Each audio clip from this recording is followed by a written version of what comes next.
건축주분들 입장에선 사소하다고 생각될 수 있는 부분들이 도면상에 누락이 되어져 있다면 유야무야 넘어갈 수도 있는 부분들이기 때문에 이런 부분들에서 분쟁이 발생할 수도 있습니다. 시청하시기 전에 구독과 좋아요 그리고 알람 설정 한 번씩 부탁드립니다.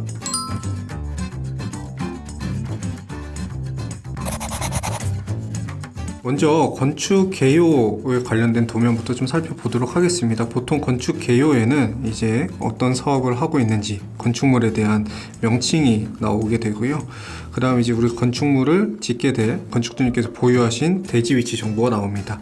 거기에 이제 대지에 대한 면적 정보들 확인하실 수 있고 지역 지구에 대한 정보들도 마찬가지로 도면상에 표현을 하게 됩니다. 이제 보통 저희가 건축물을 짓게 되면 건폐율이나 용적률에 대한 산정이 필요한데요. 그걸 위해서 건축 개요에서는 바닥 면적을 설계된 걸 바탕으로 표현을 해주게 되고요. 그 바닥 면적을 가지고 저희가 계산에 필요한 연면적 그리고 이걸 통해서 건폐율과 용적률을 산정을 합니다. 근린생활시설 같은 경우에는 일정 규모 이상이 됐을 때 주차 대수 산정을 하기 위해서 주차 대수에 대한 부분들도 같이 명시를 해주고 있고요. 그 다음에 건축물이 현재 저희가 설계할 때 어떤 구조로 설계를 하는지 그리고 어떤 용도로 사용을 하는지도 건축 개요에서 모두 표시를 해주고 있습니다.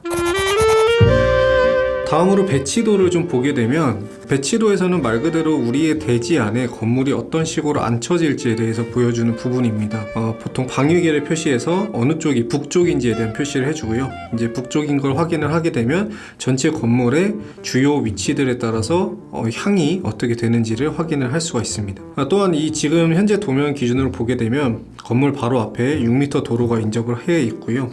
그 6m 도로를 통해서 건물 주차장으로 진입하는 걸 확인을 할 수가 있습니다. 이렇듯 도로를 통해서 건물로 어떻게 진입할 수 있는지에 대한 동선들도 배치도를 통해서 확인을 하게 되고요. 보통 이러한 부분들을 설계사, 건축사가 모두 고려해서 건물의 위치나 배치 등을 정하게 됩니다. 여기서 추가로 보실 수 있는 것들은 보통 배치도에서는 이런 조경에 대한 부분들도 모두 표시를 해 놓습니다. 또한 외부의 부대 토목 같은 경우도 모두 표시를 해두기 때문에 이 건물이 앉혀졌을 때 건물의 주변 환경들이 어떻게 구성이 되는지를 배치도를 통해서 확인을 하실 수가 있습니다.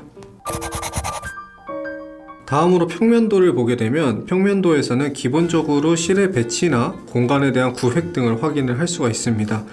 이제 회색으로 보이시는 부분들은 이제 배치도에서 확인을 했던 이제 건물 외부는 이렇게 음영되듯이 회색으로 처리를 하고 실제 우리가 보고 있는 평면에 대한 부분들을 표시를 하는데요. 기본적으로 출입구를 통해서 들어왔을 때 우리가 처음 보여지게 되는 건물의 모습은 어떻게 되고 그 위치는 어떤 용도를 가지고 있고 이 건물을 사용하는 사람들의 동선이 어떤 식으로 이루어질지에 대해서 평면도를 통해서 확인을 할 수가 있습니다. 간단하게 좀 더 말씀을 드리면 이 평면도 상에서 바닥재나 이런 마감에 대한 표시를 하진 않지만 보통 이렇게 주방이나 화장실처럼 타일을 사용하는 것들은 해시를 줘서 어떤 여기는 다른 바닥재가 들어갑니다 라는 것 정도는 표현을 해주기 때문에 이런 부분들도 체크를 해두시면 좋고요.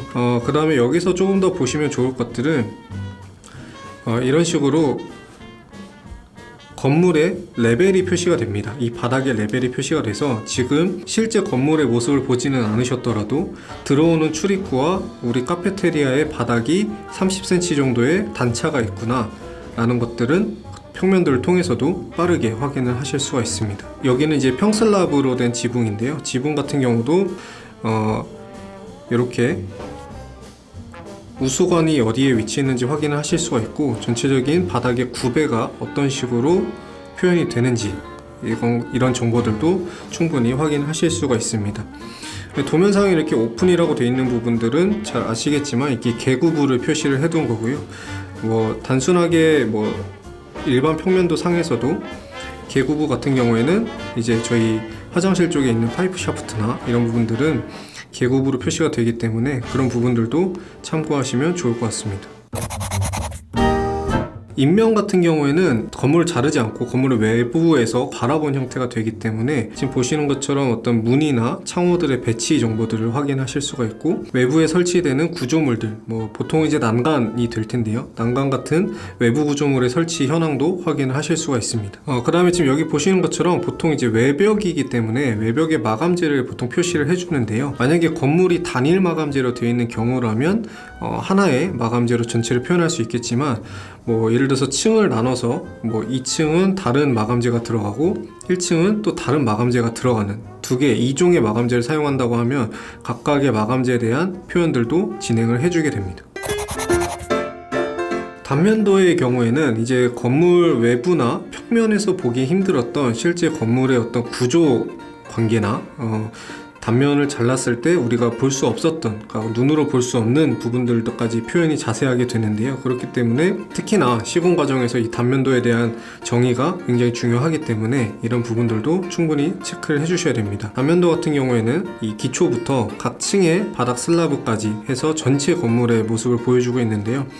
보시는 것처럼 이 바닥 슬라브나 기초까지 전체 구조물에 어떤 순서로 시공을 해야 되는지와 어떤 것들이 들어가야 하는지까지 모두 명시가 되어져 있습니다. 뭐 예를 들어서 이런 도면에서 뭐 보온재라든지 혹은 이런 잡석이라든지 건축주분들 입장에선 사소하다고 생각될 수 있는 부분들이 도면상에 누락이 되어져 있다면 시공사 입장에서는 당연히 잡석 다짐을 해야 되는 걸 알지만 유야무야 넘어갈 수도 있는 부분들이기 때문에 이런 부분들에서 분쟁이 발생할 수도 있습니다. 따라서 건축주분께서는 건축사분들과 도면에 대해서 이야기를 나눌 때 이러한 부분들이 빠지지 않았는지 다시 한번 체크를 해주시는 게 필요하고요. 뭐 기초 같은 경우는 이제 구조에 관련된 부분이다 보니까 보통 대부분 대동소이하지만, 이렇게 보시면 마감재 같은 경우에는 지금 이 건물 같은 경우에는 보온판을 붙이고 이제 페인트 마감을 하도록 되어져 있는데 지정 페인트 마감이라고 되어져 있습니다. 이런 것들은 이제 시공 과정에서 건축주와 시공사가 상의해서 어떤 페인트 색을 할지 어떤 페인트를 바를지 지정된 페인트로 마감을 하라라는 뜻인데요. 사실 이러한 사소한 부분들이 시공사 입장에서는 조금 더 싼 페인트를 쓸 수도 있는 거고 건축주분이 생각하시는 것과 다른 부분이 될 수 있기 때문에 사실 설계 과정에서 이러한 자재들까지 정확하게 표현을 해주시는 게 가장 이상적인 모습이라고 볼 수가 있습니다.